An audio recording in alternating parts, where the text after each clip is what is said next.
Hello students, आज के lecture में हम लोग रेंज ऑफ रियल फंक्शंस के बारे में डिस्कस करने वाले हैं। लास्ट लेक्चर में हम लोग डोमेन ऑफ रियल फंक्शंस के बारे में पढ़े थे और रियल फंक्शंस में ये बताए थे लास्ट टाइम कि अगर y और x में रिलेशन हमको लिखना है और वो रिलेशन इस तरह से लिखना है कि फंक्शन को ऑर्डर्ड पेयर में रिप्रेजेंट नहीं कर सकते तो उनके बीच में एक जनरल रिलेशन लिखना होता है। अब वही जनरल रिलेशन को हम एक रियल फंक्शन की तरह कंसीडर किए और उसका डोमेन फाइंड करना सीखे। अब हम उन्हीं रियल फंक्शंस का जो y और x के बीच में रिलेशन लिखा जाता है उन्हीं रियल फंक्शंस का रेंज फाइंड करना सीखेंगे।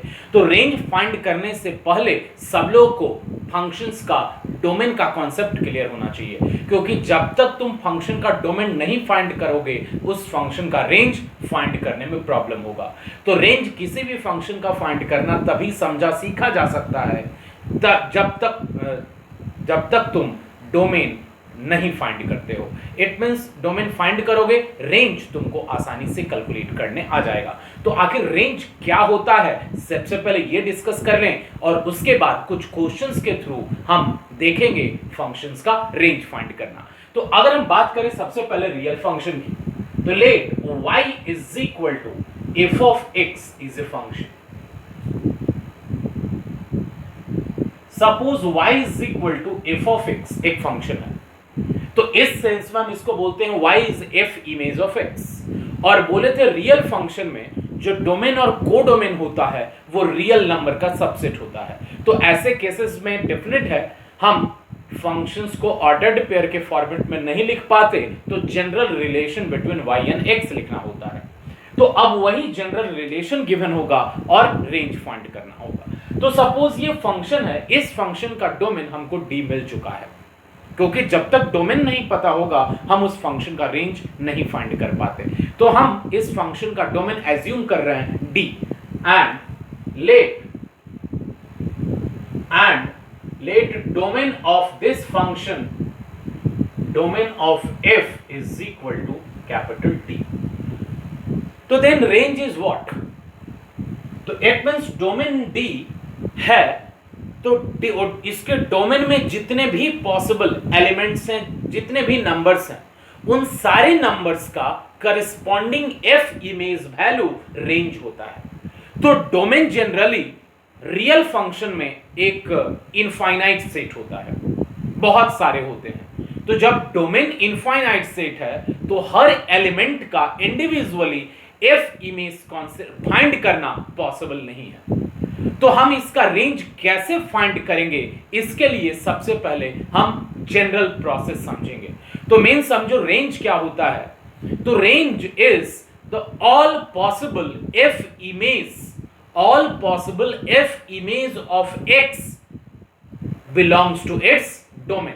मतलब x का वैल्यू जो इसके डोमेन में है उन सारे डोमेन वैल्यू के लिए करेस्पॉन्डिंग f इमेज का कलेक्शन फंक्शन का रेंज होगा।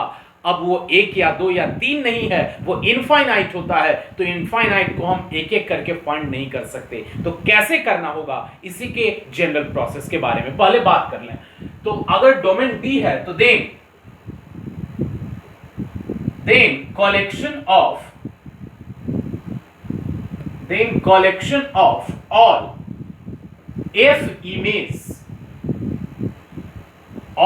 f image of x belongs to the domain of the function। अब ये कैसे फाइंड करना है हम उसके बारे में समझेंगे ना। General process to find the range of a function. पहले जनरल प्रोसेस लिखते हैं और इसी जनरल प्रोसेस के थ्रू हम कुछ क्वेश्चंस भी सॉल्व करेंगे, तो वहां से डेफिनेटली क्लियर हो जाएगा कि फंक्शन का रेंज कैसे फाइंड करते हैं। तो जनरल प्रोसेस में फर्स्ट क्या है कि गिवन फंक्शन रहेगा y is equal to f of x। तो ना y is equal to f of x is given, ये दिया जाएगा। अब क्या करना है, सेकंड स्टेप में solve this function to write x in terms of y। जो फंक्शन गिवन होता है जनरली y को x के फॉर्म में लिखा होता है। अब इसको जस्ट क्रॉस मल्टीप्लिकेशन करके, शिफ्टिंग करके हम x का वैल्यू अब y के टर्म में लिखेंगे। Now solve y is equal to f of x for x in terms of y। जो गिवन रिलेशन y x के टर्म में होता है हम उसको ऐसा सॉल्व करेंगे ताकि x y के टर्म में चला आए, और वो x y के टर्म में सपोज ऐसा आया x is equal to a function of y। तो अब जो है x y के टर्म में आ गया तो हम बोल सकते हैं x is a function of y, it means x is g image of y। मतलब x के टर्म में y आ गया तो बोल सकते हैं x is a function of y। तो इस केस में जब x का वैल्यू y के टर्म में आ गया तो अब क्या करना है, जो भी करना है अब यहां से करना है। तो अब इसमें हम क्या फाइंड करेंगे वो जानने के लिए हम डोमेन के एक पॉइंट को याद दिलाते हैं। हम लोग जब डोमेन पढ़ रहे थे तो y is equal to F of X function में डोमेन क्या है, the possible value of x for which y is defined y is real. x का वो सारा पॉसिबल वैल्यू जिसके लिए करस्पॉन्डिंग इमेज करस्पॉन्डिंग y का वैल्यू एक रियल नंबर होता है। उसी तरह अगर x is equal to g of y है तो यहां से y का वो सारा पॉसिबल वैल्यू जिसके लिए x उसके डोमेन में होना चाहिए, x उसके डोमेन में होना चाहिए। तो यहां से हम x को जब y के टर्म में लिखेंगे तो यहां से हम क्या फाइंड करेंगे, find all possible value of y for which x belongs to its domain. अब ये कैसे करना होगा, क्वेश्चन में कैसे अप्लाई करना है, तो अभी वेट करो, हम एग्जांपल के थ्रू इस स्टेप को क्लियर करेंगे। तो यहां से करना क्या है जनरल बता दें, find the value of y for which x belongs to its domain and then find the value of y, find the value of y for which x belongs to its domain, x belongs to its domain। तो ये general process है। अभी के लिए हो सकता है confusion हो कि हम x को y के टर्म में लिख दिए और y का पॉसिबल वैल्यू फाइंड करना जिसके लिए x उसके डोमेन में हो, तो हम क्वेश्चन के थ्रू इस टर्म को एक्सप्लेन करेंगे। तो ये जनरल प्रोसेस लिख लो और इसी जनरल प्रोसेस को फॉलो करते हुए हम कुछ फंक्शन का रेंज फाइंड करना सीखेंगे। और डोमेन तो समझ चुके ही हैं, तो हम कुछ फंक्शन का डोमेन रेंज दोनों फाइंड करना सीखेंगे। तो अभी आगे आने वाले लेक्चर्स में, आज के लेक्चर्स में कुछ क्वेश्चन डिस्कस करेंगे, बहुत इंपॉर्टेंट होगा, पूरा लास्ट तक देखोगे, अदरवाइज डोमेन रेंज हमेशा डाउट रह जाएगा। तो हम स्टार्ट करते हैं कुछ क्वेश्चन, ये जनरल प्रोसेस सब लोग लिख लोगे। Now in this function we have to find the domain and range of this one. It means f of x is this. तो डोमेन के लिए क्या करना था, find the value of x for which the given function is defined, y is defined। तो अब अगर function को एक बार फिर से लिखें फॉर डोमेन, सबसे पहले हम डिस्कस करने जा रहे हैं डोमेन कैसे फाइंड करते हैं। तो f of x is equal to x minus 2 divided by 3 minus x। तो लास्ट लेक्चर में हम लोग देख चुके थे कि अगर कोई फंक्शन फ्रैक्शन में हो तो डिनोमिनेटर x के जिस भी वैल्यू के लिए 0 होता है वो x के वैल्यू को छोड़कर कंप्लीट रियल नंबर उस फंक्शन का डोमेन होगा। तो डिनोमिनेटर हम क्या देख रहे हैं कि x इज इक्वल टू 3 पे 0 हो जाएगा, बाकी सब पे वो 0 नहीं होगा। तो डेफिनेट है ऑल रियल नंबर एक्सेप्ट 3 इस फंक्शन का डोमेन होगा, ये समझ सकते हो। तो डायरेक्ट हम लिख देते हैं here f of x is defined, f of x is defined for all x belongs to real number except 3। so domain of this function is real number except 3। अब अगर रेंज फाइंड करना है, now we will discuss for range. तो range के लिए क्या करना है, गिवन फंक्शन है f of x is equal to this one, तो हम f of x is equal to y is equal to x minus 2 divided by 3 minus x लिख सकते हैं। तो हम y is equal to लिख लेते हैं फंक्शन को x minus 2 divided by 3 minus x। तो जैसा कि जनरल प्रोसेस में अभी लिखे थे, solve this function to write x in terms of y। अभी ये दिख रहा होगा कि y x के टर्म में है। हम इस फंक्शन को आफ्टर क्रॉस मल्टीप्लिकेशन ऐसा सॉल्व करेंगे कि अब new function x in terms of y हो जाए। तो अब इसी में क्रॉस मल्टीप्लीकेशन करें 3y minus xy is equal to x minus 2. This implies that just keep all the x consisting term one side and other term in other side. It means 3y plus 2 is equal to xy plus x. This can be written as x into y plus 1. Now this term is equal to this term 3y plus 2. It means x is equal to 3y plus 2 divided by y plus 1. It means here x is a function of y. अब x y के term में आ गया, general process यही था. उसके बाद हम क्या बोले थे? To find the value of y for which x belongs to its domain. तो अब y का वैल्यू ऐसा हो ताकि x डोमेन में हो. तो अगर हम y का वैल्यू सोचो, डिनोमिनेटर फ्रैक्शन में है, अगर y का वैल्यू -1 रख दे तो x इंफिनिटी आ जाएगा, नॉट डिफाइन आएगा. तो नॉट डिफाइन डेफिनिट है, उसके डोमेन का पार्ट तो हो नहीं सकता. तो हम 1 को छोड़ करके अगर कोई भी रियल नंबर यहां y के बदले पुट करें, सॉरी -1 को छोड़ करके, 1 नहीं, -1 को छोड़ करके अगर कोई भी रियल नंबर यहां पे पुट करें तो उसके लिए x हमेशा उसके डोमेन का होगा, इट मींस रियल नंबर होगा. तो इस सेंस में हम बोल सकते हैं कि the possible value of y for which x belongs to its domain is real number except -1. तो या y is x is defined, it means x belongs to its domain if y belongs to real number except -1. So range of this function is equal to real number except -1. तो यहां से एक और sense में इसका verification देखो. हम बोल रहे हैं कि -1 कभी फंक्शन का रेंज नहीं आ सकता. मतलब -1 किसी भी डोमेन का इमेज नहीं हो सकता. किसी भी डोमेन मतलब कोई भी एक एलिमेंट अगर इसके डोमेन में है और इसका डोमेन क्या है? Real number accept 3. तो अगर कोई भी एलिमेंट इसके डोमेन में है तो उन एलिमेंट में से किसी का इमेज यहां पे -1 नहीं आ सकता. तुम बोलोगे क्यों? -1 आता तो क्या होता? तो हम पुट करके देख लेते हैं इसमें y का वैल्यू -1, क्योंकि यहां पे range f is real number except -1, मतलब y का वैल्यू -1 नहीं हो सकता. अगर y का वैल्यू -1 होता तो क्या होता देखते हैं. हम इसमें -1, it means y is equal to x - 2 divided by 3 - x. ये एक सॉल्यूशन में नहीं लिखना होता है, जस्ट हम ये चेक करने के लिए बता रहे हैं. अब अगर हम y का वैल्यू -1 पुट कर दें, put y is equal to -1, तो पुट करने के बाद क्या आएगा? -1 equal to x - 2 divided by 3 - x. This implies that x - 3 is equal to x - 2. This implies that x and x cancel, 3 is equal to 2. और यहां से जो हमको एक रिजल्ट मिला वो एक फॉल्स रिजल्ट मिला. इसका मतलब क्या है कि y is equal to -1 कभी रेंज का पार्ट नहीं हो सकता. क्योंकि अगर y is equal to -1 range का पार्ट होता तो इसको सॉल्व करके x का कोई रियल वैल्यू मिलना चाहिए, इट मींस कोई ट्रू रिजल्ट मिलना चाहिए.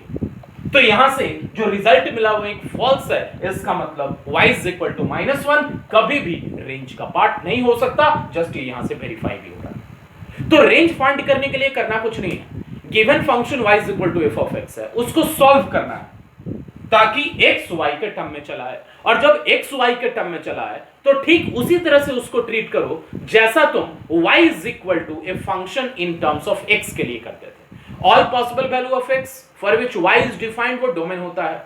और जब x y के टर्म में चला गया तो possible value of y for which x belongs to its domain वो रेंज के लिए होता है. तो डोमेन और रेंज कहीं ना कहीं एक दूसरे से रिलेटेड है. लेकिन रेंज फाइंड करने के लिए कोई जरूरी नहीं है कि सारे प्रॉब्लम्स में ये रूल बहुत सिंपल होता है. कई बार ये रूल थोड़ा कॉम्प्लिकेटेड हो जाता है, कई बार आसान भी होता है. तो हम अलग अलग प्रोसेसेस बताएंगे बहुत सारे फंक्शन के थ्रू रेंज फाइंड करने के लिए. तो रेंज का ये प्रोसेस सबसे जनरल है और ये सबसे मैक्सिमम टाइम्स यूज होता है. तो ये है तुम्हारा इस फंक्शन के लिए. कुछ और क्वेश्चन देखते हैं, चाहो तो ये लिख सकते हो.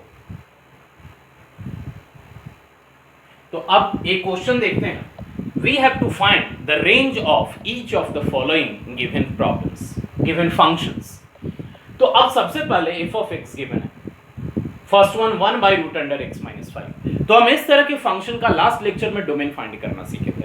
तो भले तुमसे रेंज फाइंड करने को कहा गया है, सारे फंक्शन में सबसे पहले डोमेन फाइंड करना सीखेंगे, क्योंकि अभी तक जो हम जनरल प्रोसेस की बात कर रहे थे रेंज में, उसमें बोले थे कि डोमेन पता होगा तभी तुम रेंज फाइंड करोगे, क्योंकि उससे चेक करना भी आसान हो जाता है। क्योंकि जब हम x को y के टर्म में लिखते हैं तो वहां पे बोलते हैं कि y का वो सारा पॉसिबल वैल्यू जिसके लिए x इसके डोमेन में रहे, तो उसके लिए हमको डोमेन पहले पता होना चाहिए। तो इन फंक्शंस में सबसे पहले हम डोमेन फाइंड करेंगे, और डोमेन फाइंड होने के बाद ही इस फंक्शन का रेंज फाइंड करेंगे। तो सबसे पहले देखते हैं first one 1 by root under x minus 5 के लिए डोमेन। तो अगर इस फर्स्ट के लिए हम डोमेन देखें, फर्स्ट ना, तो डोमेन में क्या होगा, डिनोमिनेटर में रूट के अंदर x माइनस 5 है, तो here f of x is defined,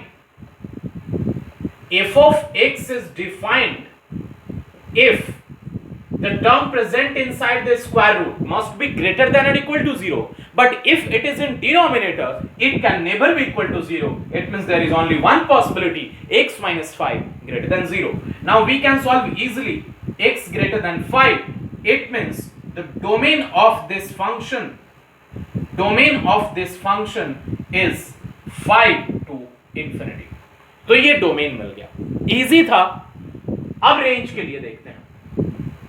तो रेंज के लिए क्या करना है, right the given function y is equal to f of x, y is equal to 1 by root under x minus 5. Now solve this to write x in terms of y. So now to write x in terms of y, squaring both sides, y square is equal to 1 by x minus 5. Then this is equal to x minus 5 is 1 by y square. It means x is equal to 1 by y square plus 5. This is 1 plus 5y square divided by y square. So now we have x is equal to 1 plus 5y square by y square. तो हम given function को इस तरह से solve किए ताकि x y के term में आ गया। तो अभी हम बात किए थे कि अगर x y के टर्म में आ गया तो now we have to find the possible value of y for which x is defined. तो अगर हम यहां पे देखें डिनोमिनेटर में y स्क्वायर प्रेजेंट है, तो डिनोमिनेटर y स्क्वायर 0 y के किस वैल्यू के लिए हो सकता है, तो y स्क्वायर 0 केवल y के एक वैल्यू के लिए हो सकता है, वो 0। इसका मतलब y अगर 0 पुट कर दें तो x का वैल्यू नॉट डिफाइन होगा, और x का वैल्यू नॉट डिफाइन वो तो कभी उसमें डोमेन का पार्ट हो ही नहीं सकता। It means y is equal to 0 कभी रेंज का पार्ट नहीं हो सकता। अभी तक के लिए हमको जो पता चल गया, इसका मतलब है here x is defined for all real value of y except 0। वो लिखते हैं x is defined for all y belongs to real number except 0। इसका मतलब कि y 0 नहीं हो सकता, इट मींस रेंज में 0 कभी इंक्लूड नहीं होगा।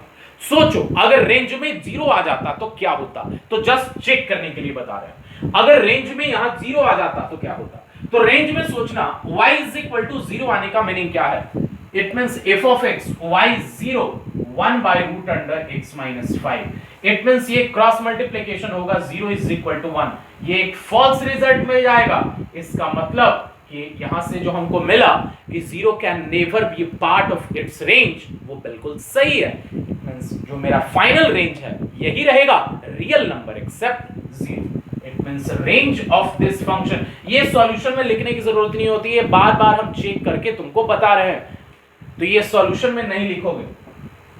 So range of this function is equal to real number except 0।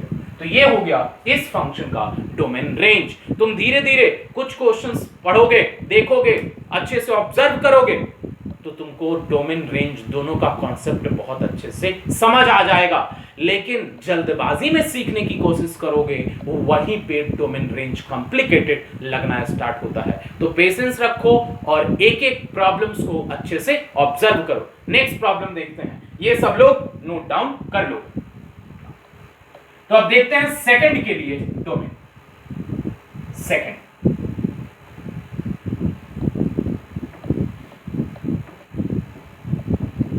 Second function में क्या है, f of x is equal to 16 root under 16 minus x square.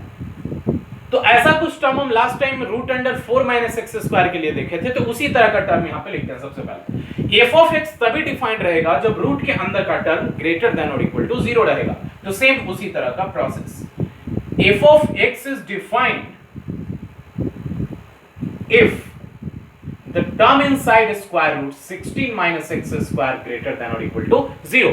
Now this is a quadratic term. First you have to factorize this term, 4 plus x into 4 minus x greater than or equal to 0.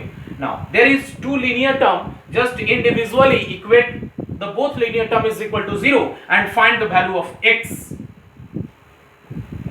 Then this is real line minus infinity to infinity, this gives x is equal to minus 4 and this is 4.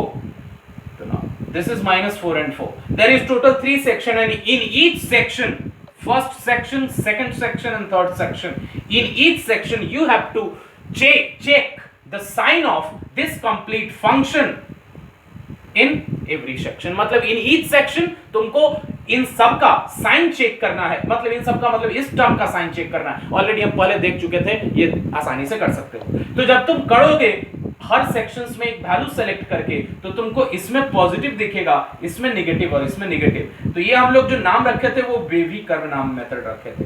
तो जिसमें positive होता है, wave जो है, curve जो है, वो real line के ऊपर में होता है। तो अब यहां से ग्रेटर देन और इक्वल टू 0 है, मतलब पॉजिटिव का सेंस। तो कौन सा होगा यहां से, x बिलोंग्स टू -4 to 4। अब आते हैं, ये जो इंटरवल हम लिए हैं, ये क्लोज क्यों लिए हैं?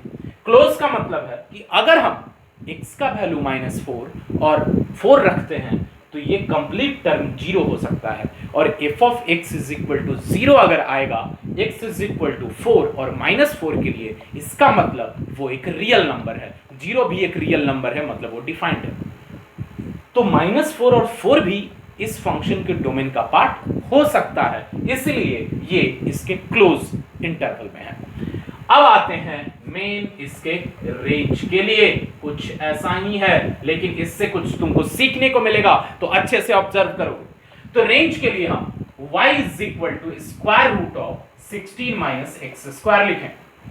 अब again squaring both side, y square is equal to 16 minus x square, then x square is equal to 16 minus y square. This implies that x is equal to root under 16 minus y square. तो अब कुछ same given function की तरह दिखेगा, लेकिन x के बदले y है और y के बदले x है। हम वही प्रोसेस फॉलो करेंगे। तो लिखते हैं here x is defined if 16 minus y square is greater than or equal to 0। तो यहां से हमको मिल जाएगा y belongs to -4 to 4। अभी तक हमको ये मिला। अब सोचो y -4 to 4 कुछ भी हो सकता है, लेकिन हम इस फंक्शन को देखते हैं जरा। इस फंक्शन को देखें तो यहां पे प्लस या माइनस नहीं लगा है। तो प्लस या माइनस नहीं लगा है, इट मींस तो इसको केवल पॉजिटिव ही कंसीडर करना पड़ेगा। नहीं कुछ है तो प्लस ऑलवेज होता है। तो ऐसे केस में हम ये समझ सकते हैं कि f of x का जो वैल्यू है वो ऑलवेज पॉजिटिव ही रहेगा, क्योंकि यहां प्लस लगा है। इसका एक और मीनिंग बताता हूं, कई बार ये कंफ्यूजन हो जाएगा। तो अगर हम तुमसे बोलें कि x square is equal to 4 है, तो x का वैल्यू क्या लिखते हो? +-2, ये सबको पता हो। लेकिन अगर बोले कि x is equal to root under 4 है, तब इसका वैल्यू केवल 2 लिखोगे, केवल 2 लिखोगे। लेकिन अगर पहले से प्लस माइनस लगा है, तब तो +-2 ही लिखना है। लेकिन तुम्हारे पास जो टर्म दिया गया simplify x is equal to root 4, तो उसको तुम +-2 नहीं, केवल 2 लिखो। तो सेम उसी तरह अगर रूट पहले से है, हम उस रूट को ट्रांसफर करके नहीं ले जा रहे हैं कि स्क्वायर इधर था, हम उस रूट को ट्रांसफर करके ले गए, तो हम उस रूट को ट्रांसफर करके नहीं ले जा रहे हैं, इसका मतलब केवल पॉजिटिव कंसीडर करना होगा। तो y केवल पॉजिटिव हो सकता है। तो अगर y पॉजिटिव हो सकता है, कभी निगेटिव नहीं हो सकता, ये कैसे पता चला? तो इस फंक्शन को देखकर पता चला, क्योंकि यहां पे केवल प्लस है, माइनस नहीं है। तो हम यहां पे क्या लिखेंगे? स्टेटमेंट समझना, as y can never be negative according to the given function, as y can never be negative, तो अगर y कभी निगेटिव नहीं हो सकता, तो इसमें जो निगेटिव पोर्शन है -4 से लेकर के 0 तक, तो ऐसे केस में निगेटिव को इस y के पॉसिबिलिटी में से हटा दें, तो बाकी जो बचेगा, सो range of this function will be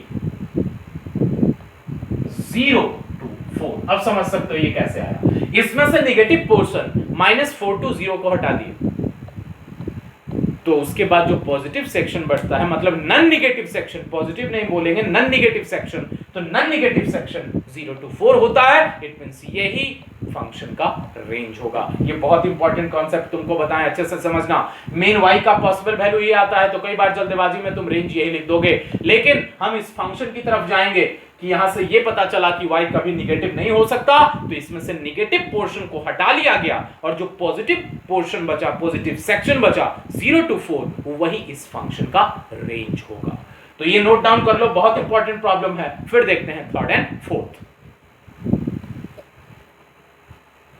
देखते हैं थर्ड वन, वो भी एक इंपॉर्टेंट प्रॉब्लम है। f of x is equal to x by 1 plus x square। Again ये फ्रैक्शन में है, तो सबसे पहले ये चेक करेंगे कि डिनोमिनेटर x के किस वैल्यू के लिए 0 होने वाला है। तो x के कौन से वैल्यू के लिए 0 होगा, ये जानने के लिए ये सोचो कि x स्क्वायर कभी -1 हो सकता है कि नहीं, क्योंकि डिनोमिनेटर को 0 होने के लिए x स्क्वायर का वैल्यू -1 होना होगा, बिकॉज 1 - 1 तभी 0 होगा। और x स्क्वायर का वैल्यू कभी भी निगेटिव, इट मींस -1 नहीं हो सकता। ऐसा नहीं कि कभी नहीं हो सकता, रियल नंबर के लिए नहीं हो सकता। तो जब x स्क्वायर x के किसी भी रियल वैल्यू के लिए -1 नहीं हो सकता, इसका मतलब है कि डिनोमिनेटर x के किसी वैल्यू के लिए 0 नहीं होगा। जब डिनोमिनेटर x के किसी वैल्यू के लिए 0 नहीं होगा, it means this function is defined for all real value of x। तो इट मींस हम डायरेक्ट लिख दे रहे हैं अब इस फंक्शन का डोमेन रियल नंबर। समझना ये डोमेन रियल नंबर क्यों आ रहा है, क्योंकि किसी भी x के लिए ये फंक्शन ऐसा नहीं होगा कि डिफाइन ना हो, ये सारे रियल नंबर के लिए डिफाइंड है, इसीलिए इसका डोमेन रियल नंबर हो गया। अब हम आते हैं रेंज के लिए, तो वही जनरल प्रोसेस फॉलो करेंगे। Solve the given function y is equal to x divided by 1 plus x square to write x in terms of y। It means for range y is equal to x divided by 1 plus x square। This implies that y plus x square y is equal to x। This implies that x square y minus x plus y is equal to 0। अब समझने में बहुत important problem. अब यहां से करना क्या है, x को y के टर्म में कंसीडर करना है, तो अब इसको हम quadratic in terms of x consider करेंगे। Quadratic in terms of x it means अगर हम इसको ax square plus bx plus c से कंपेयर करें, तो इस केस में a का वैल्यू y हो जाएगा, b का वैल्यू -1 और c का वैल्यू y होगा। तो अब इस तरह से ये quadratic in terms of x है, तो x इज इक्वल टू होता क्या है, -b plus minus square root of b square minus 4ac divided by 2a। तो अब x का वैल्यू y के टर्म में लिखने के लिए हम इस प्रोसेस का यूज करेंगे। तो क्या आ जाएगा यहां से, x is equal to -b, तो -b it means 1 plus minus b square it means 1 minus 4 into a it means y into c that is y divided by 2a it means 2y। तो यहां से जो हमको x का value मिला 1 plus minus, इस side लिख रहे हैं, बहुत इंपॉर्टेंट प्रॉब्लम है ये, x equal to 1 plus minus root under 1 minus 4y square divided by 2y। अब सोचो x का वैल्यू डिफाइन होने के लिए जो डिनोमिनेटर है वो कभी जीरो नहीं हो सकता, क्योंकि डिनोमिनेटर जीरो हो गया तो फिर x इंफिनिटी आ जाएगा, पॉसिबल नहीं है। फिर यहां पे जो रूट के अंदर का टर्म है वो हमेशा ग्रेटर देन और इक्वल टू जीरो होना चाहिए। इसका मीनिंग है, लिख सकते हैं x is defined if 1 minus 4y square is greater than or equal to 0 and y is not equal to 0। अभी तक यहां से तो पता चला है, इसको लास्ट तक ऑब्जर्व करोगे, इसमें लास्ट में एक और टर्म सीखने को मिलेगा, एक और कॉन्सेप्ट सीखने को मिलेगा। देखते हैं अगेन, ये क्वाड्रेटिक है, तो कभी भी क्वाड्रेटिक ग्रेटर देन और इक्वल टू 0, लेस देन और equal to 0, greater than 0, less than 0 हो, फैक्टराइज करते हैं तो 1 plus 2y into 1 minus 2y greater than और इक्वल टू 0, और ये तो हमेशा रहेगा y not equal to 0। It means अब यहां से रियल लाइन ड्रॉ करेंगे, तो यहां से रियल लाइन ड्रॉ करें माइनस इंफिनिटी टू इंफिनिटी, दोनों लीनियर टर्म को इंडिविजुअली जीरो करेंगे, तो एक से आएगा -1/2 और एक से आएगा +1/2, तो हम शो कर लेते हैं -1/2 एंड +1/2। अब यहां से सारे सेक्शन में वैल्यू, कोई भी वैल्यू लेकर के चेक करोगे, तो ये चेक करना अब तुमको आ जाना चाहिए। तो अब इस केस में ये प्लस आएगा, माइनस आएगा, माइनस आएगा, इट मींस वे भी कर्व मेथड है, कुछ ऐसा आएगा। तो हमको चाहिए ग्रेटर देन और इक्वल टू 0, किस सेक्शन में है, -1/2 to 1/2, तो इसका मतलब यहां से आ गया y बिलोंग्स टू -1/2, 1/2 एक्सेप्ट 0। अभी हम ये नहीं बोल रहे कि ये रेंज हो गया, तो अब ये सोचो -1/2 to 1/2 कंप्लीट रियल नंबर, वो रेंज हो सकता है, लेकिन 0 को छोड़ करके। तो 0 को छोड़ करके क्या रियली में ये सही है, ये जानने के लिए क्या करते हैं, हम फंक्शन में y का वैल्यू 0 पुट करते हैं। तो y का वैल्यू 0 पुट करने के बाद x का जो वैल्यू आना चाहिए, समझना, y का वैल्यू 0 पुट करने के बाद x का वैल्यू जो आना चाहिए वो उसके डोमेन में नहीं होना चाहिए, तभी तो 0 उसके रेंज में नहीं होगा। क्लियर है ये? इट मींस 0 अगर उसके रेंज में नहीं है तो इसका मतलब है y 0 पुट करने पे x का वैल्यू उसके डोमेन में नहीं होना चाहिए। तो इसके लिए हम पुट करके देखते हैं यहां पे x is equal to 0। Now put y is equal to 0 in the given function, y is equal to 0 in given function। तो अगर गिवन फंक्शन में हम y का वैल्यू 0 पुट करेंगे तो डेफिनेट है 0 is equal to x by this one, 0 into this complete term 0, it means x is equal to 0, then this gives x is equal to 0। तो अब x is equal to जो 0 मिला definitely इसके domain का part है, क्योंकि domain complete real number है और 0 भी एक रियल नंबर होता है, it means x is equal to 0 is a real number।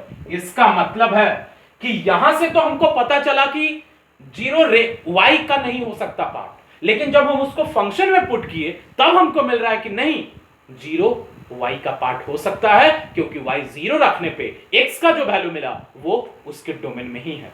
It means finally ये डिसाइड हुआ कि 0 भी फंक्शन के रेंज का पार्ट होगा।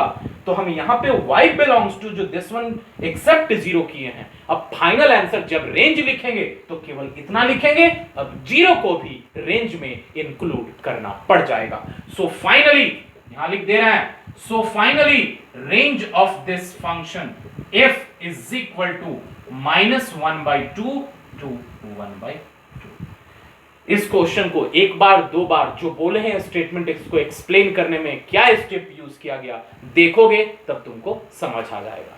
तो अब एक और इंपॉर्टेंट प्रॉब्लम देखते हैं, फोर्थ वन, ये सब लोग इसको नोट डाउन कर लो। नेक्स्ट प्रॉब्लम देखते हैं, f of x is equal to 3 divided by 2 minus x square। तो अब अगेन देखना है कि x स्क्वायर डिनोमिनेटर का वैल्यू 0 कब होता है, तो डिनोमिनेटर का वैल्यू 0 तब होगा जब x स्क्वायर का वैल्यू 2 हो जाए। तो x स्क्वायर का वैल्यू 2 डेफिनेट है, दो वैल्यू के लिए हो सकता है, एक √2 के लिए और एक -√2 के लिए। तो √2 और -√2 को छोड़ करके बाकी सारा रियल नंबर इसका डोमेन होगा। तो ये समझ सकते हो, हम डायरेक्ट लिख रहे हैं, क्यों √2 और -√2 को छोड़ रहे हैं, क्योंकि √2 होल स्क्वायर और -√2 होल स्क्वायर 2 आएगा और 2 - 2 0 होगा। इट मींस हम डायरेक्ट इसका डोमेन लिख सकते हैं, domain of this function is equal to real number except minus root two at root two. अब इसका रेंज फाइंड करना है, तो रेंज के लिए अगेन फंक्शन को सॉल्व करेंगे ताकि x y के टर्म में लिखा जा सके।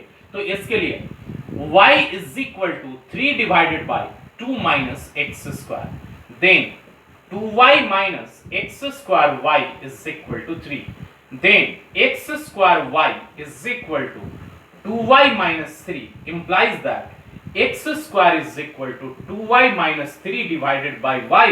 It means x is equal to root under 2y minus 3 divided by y. यहां से एक और टर्म सीखने को मिलेगा, तो देखना अब x is equal to root के अंदर ये टर्म आ गया, तो यहां से हम क्या लिखेंगे, x is defined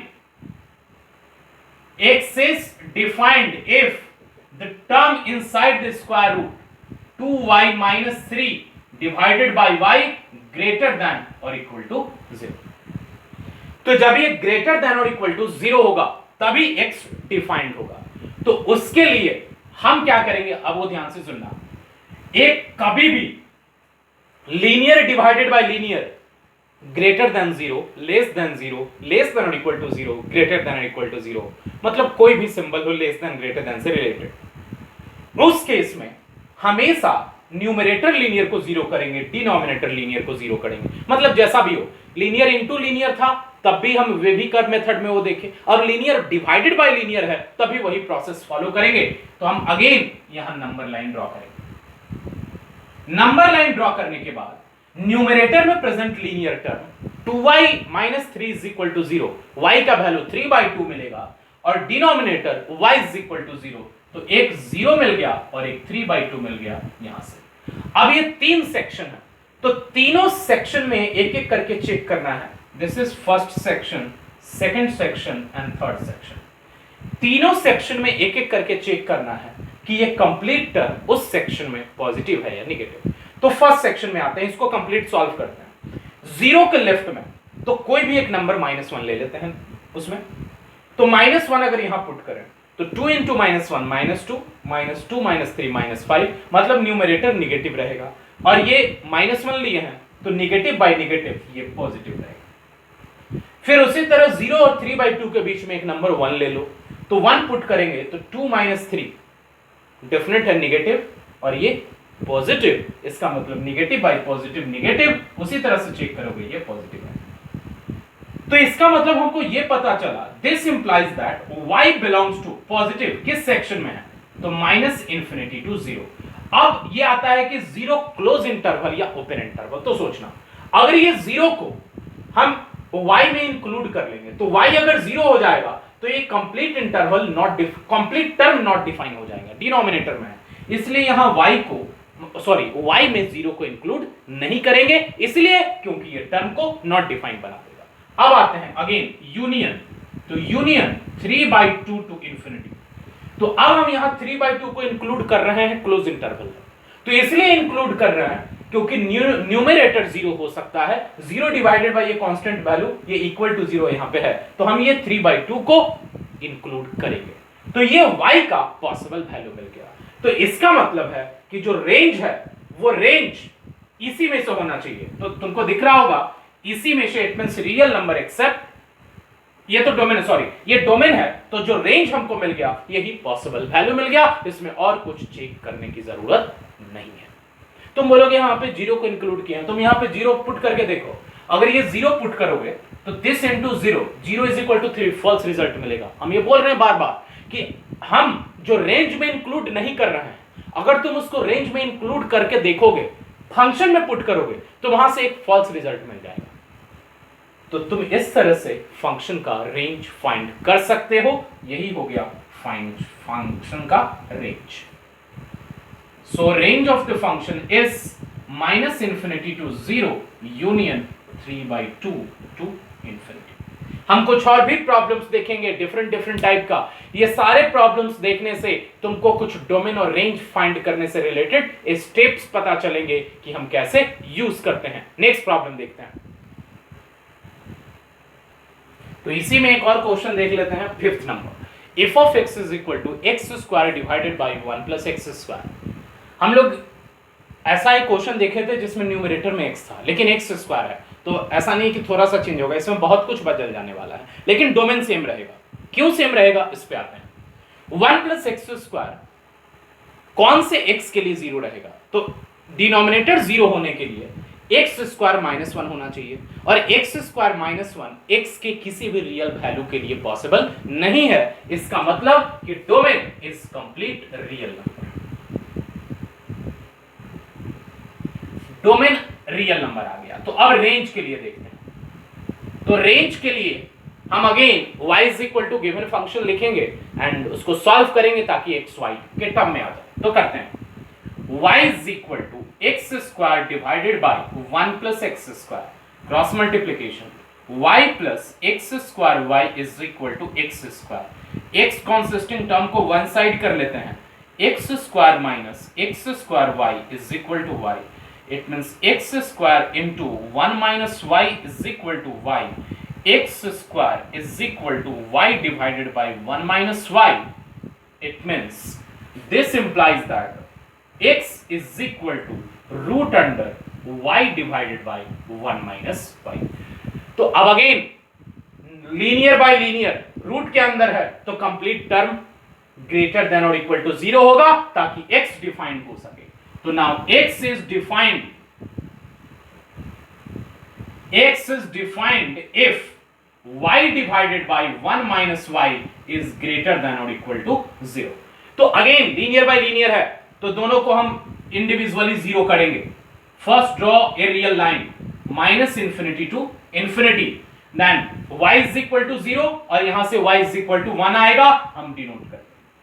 अब इसमें निगेटिव या पॉजिटिव साइन एक एक कोई नंबर लेकर के चेक कर सकते हो। अब वो हम डायरेक्ट कर देना है, माइनस प्लस ये माइनस आ जाएगा, तुम ये चेक कर सकते हो।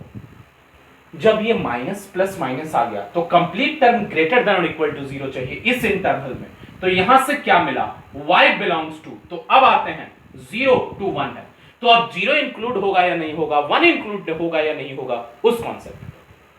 अगर हम 0 इंक्लूड करें तो y का वैल्यू 0 रखने पे 0 डिवाइडेड बाई 1 आ जाएगा, तो 0 डिवाइडेड बाई 1 0, 0 के इक्वल हो सकता है, इसका मतलब 0 को इंक्लूड करना होगा। लेकिन अगर हम y का वैल्यू 1 इंक्लूड कर लें तो 1 माइनस 1 डिनोमिनेटर को 0 बना देगा और ये कंप्लीट टर्म नॉट डिफाइन हो जाएगा, तो कभी पॉसिबल नहीं है। तो इसके लिए y 1 को ओपन इंटरवल में रखना होगा। इसका मतलब finally the possible value of y for which x is defined is 0 to 1 where 0 is included but 1 is not included। तो इस तरह से हम कुछ फंक्शंस का रेंज फाइंड करना सीखे और रेंज फाइंड करते हुए इन प्रॉब्लम्स में बहुत सारे स्टेप्स सीखने को मिला होगा। लेकिन इन सब में कॉमन तुमको एक चीज देखने को मिला होगा कि हम y is equal to function लिख लेते हैं जब x के टर्म में, तो y का वो पॉसिबल वैल्यू, सॉरी x का वो पॉसिबल वैल्यू जिसके लिए y डिफाइंड हो जाता है वो डोमेन होता है। तो रेंज फाइंड करने के लिए अब सिंपल स्टेप में हम क्या करते हैं कि उसी फंक्शन को सॉल्व करके x को y के टर्म में लिख लेते हैं, और जब x को y के टर्म में लिखते हैं तो y की वो पॉसिबल वैल्यू जिसके लिए x डिफाइंड हो वो फाइंड कर लेते हैं। लेकिन इसके साथ साथ y का पॉसिबल वैल्यू जो x को डिफाइंड करे एज वेल एज उसके डोमेन में भी प्रेजेंट हो, वही सारा y का वैल्यू रेंज होता है। तो इस तरह से हम डोमेन और रेंज फंक्शन का सीखें। तो ऐसा नहीं है कि वो डोमेन रेंज का कॉन्सेप्ट खत्म हो गया, बस इतना ही था। नेक्स्ट लेक्चर में हम कुछ स्टैंडर्ड टाइप्स ऑफ फंक्शन पढ़ने वाले हैं, स्टैंडर्ड फॉर्म ऑफ फंक्शन पढ़ने वाले हैं, उनके डोमेन देखेंगे, रेंज देखेंगे। मतलब y और x के बीच में एक जनरल एक्सप्रेशन होता है जिसको रियल फंक्शन नाम रखा गया। अब उन रियल फंक्शंस के कुछ स्पेशल y और x के रिलेशन, उन स्पेशल y और x के रिलेशन को कुछ स्पेशल स्टैंडर्ड फंक्शन का नाम दिया गया, उन्हीं के बारे में नेक्स्ट लेक्चर में पढ़ेंगे। और उसके साथ साथ उन सारे फंक्शंस का जो स्पेशल स्टैंडर्ड फंक्शन है, डोमेन और रेंज भी फाइंड करना सीखेंगे। और किसी भी फंक्शन का डोमेन और रेंज हम ग्राफ के थ्रू कैसे फाइंड करते हैं ये भी सीखेंगे। तो next lecture is again very very important for the concept of function, domain, range as well as the mathematics important branch calculus. मतलब इन सब के लिए नेक्स्ट लेक्चर बहुत इंपॉर्टेंट होगा। तो मिलते हैं नेक्स्ट लेक्चर में और तुम लोग इस पे बेस्ड सिंपल क्वेश्चंस प्रैक्टिस कर सकते हो।